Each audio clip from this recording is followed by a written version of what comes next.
ఏదేమైనా అండి, పల్లెటూరుకి వచ్చామంటే సంక్రాంతికి కోడిపందాలు, ముగ్గులు, భోగి మంటలు, సంక్రాంతికి ఏమో మంచి గుండాట్లు, అవి ఇవి పేకాట్లు, అబ్బో బోల్డంత ఉంటుందండి ఎవ్వరం. కానీ సంక్రాంతి 3 రోజులు పిండి వంటలే కాకుండా హైదరాబాద్ నుంచి ఇక్కడికి వచ్చామంటే మన ఊరి స్పెషల్స్ తినడానికన్నా ముందు ఇంకేమన్నా ఉంటుందని చెప్పండి.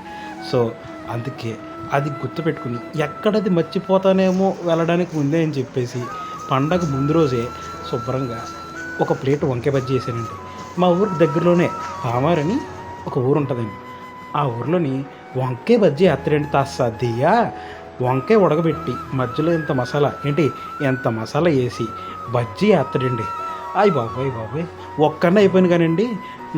నేనే చూపించుకోలేక ఒకసారి నేను తినే ఎక్స్ప్రెషన్ చూస్తే మీరు బస్సు కట్టించుకున్నా ఇక్కడికి వచ్చేసి తినేసి వెళ్తారండి. అంత బాగుంటుందండి, మామూలుగా ఉండదు. వంకాయ బజ్జీ అంటే వంకాయ బజ్జీ నోట్లో ఎత్తే అలా కరిగిపోద్ది. మీరు చెప్తే నమ్మరు, ఒకసారి వచ్చి చూడాల్సిందే.